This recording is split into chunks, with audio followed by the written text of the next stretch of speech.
মনোবীক্ষণ polyclinic, চিকিৎসার জগতে এক দশক। এখন এখানে সব বিষয়ে ডাক্তারবাবু একসাথে তলায়। ফোন করুন 7477799515 এই নম্বরে।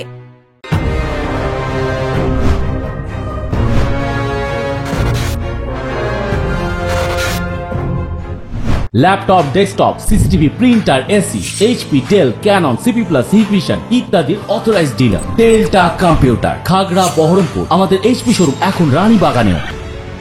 প্রদেশ সভাপতি পদ থেকে অধীরের অপসারণ নিয়ে সরগরম রাজ্য রাজনীতি। তার মাঝেই অধীরকে তৃণমূলে যোগ দিতে আহ্বান মুর্শিদাবাদ জেলা তৃণমূল সভাপতি অপূর্ব সরকারের। পাল্টা অপূর্বকেই নিশানা কংগ্রেসের। বুধবার তৃণমূলের মুর্শিদাবাদ সাংগঠনিক জেলার সভাপতি কান্দির বিধায়ক অপূর্ব সরকার আহ্বান জানান অধীর চৌধুরীকে। তিনি বলেন, মমতা বন্দ্যোপাধ্যায়, অভিষেক বন্দ্যোপাধ্যায়ের সঙ্গে কথা বলুন অধীর।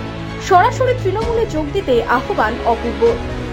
আমার কোনো নেতা হলেই আমার কোথাও আপত্তি নাই, তাকে শুধু আমার দলের সর্বোচ্চ নেতৃত্বের নির্দেশ মানতে হবে। এই নির্দেশ মেনে যে কাজ করবে, সে আমার চেয়ে ছোট হোক, আমার চেয়ে বড় হোক, আমার বিরোধী হোক, যেই হোক না কেন, আমি নিশ্চিত সেই নেতৃত্ব মেনে কাজ করব। জল তাকে নেতৃত্বে বসাবে। পরামর্শ একটাই, মমতা বন্দ্যোপাধ্যায়, অভিষেক বন্দ্যোপাধ্যায়ের সাথে কথা বলে আমাদের নেত্রী, আমাদের নেতা বাংলার এগিয়ে নিয়ে যাওয়া নয়, ভারতবর্ষকে আজকে পথ দেখাচ্ছে। কথা বলে আসুন, আমরা মুর্শিদাবাদ জেলার উন্নয়নে কাজ করি, মানুষের পরিষেবা দিই, মানুষের সাথে থাকি, মানুষের পাশে থাকি। আমরা স্বাগত জানাবো, অল টাইম স্বাগত জানাবো। একসময় অধীরের ঘনিষ্ঠ সঙ্গী ছিলেন অপূর্ব সরকার। 2018-তে কংগ্রেস ছেড়ে তৃণমূলে যোগ দেন ডেভিড। অপূর্বকে পাল্টা জবাব দিয়েছে কংগ্রেসও। কংগ্রেসের কটাক্ষ, দলে অনেক সুবিধা পাওয়ার পরেও তৃণমূলে গিয়েছেন অপূর্ব সরকার। এত সুযোগ সুবিধা পাওয়ার পরেও, দাদাকে নিংড়ে নেওয়ার পরেও যারা দাদার কাছ ছেড়ে চলে যায়, তাদের বোধহয় পরামর্শ দানের প্রয়োজন হয় না। অধীর চৌধুরী সর্বভারতীয় কংগ্রেসের নেতা, এতদিন ধরে রাজনীতি করছেন।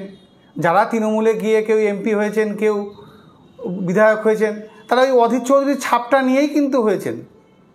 ফলে আমার মনে হয় এই সিদ্ধান্তটা অধীর চৌধুরীকে তিনি না জানিয়ে তিনি বরঞ্চ আমাদের মাধ্যমে জানাতে পারতেন, কারণ তাদের জন্য আমরাই কাফি। কি উত্তর দেব না উত্তর দেব, অন্তপক্ষে আমরা যেটুকু বলবো তাতেই বোধহয় অধীর চৌধুরীর বোধহয় বক্তব্যটা বোধহয় ক্লিয়ার হয়ে যাবে। অধীর চৌধুরীর বিশ্বাসঘাতক ব্রিগেডে সামিল হবে এমনটা ভাবলেন কেমন করে? তাই আগামী দিনে আমি বলবো, অধীর চৌধুরীকে স্বাগত জানানোর কিছু নেই। অধীর চৌধুরীকে তৃণমূলে যোগ দিতে বলায় অপূর্ব সরকারকে নিশানা করেছে কংগ্রেসও। Bureau report, Himachal community media.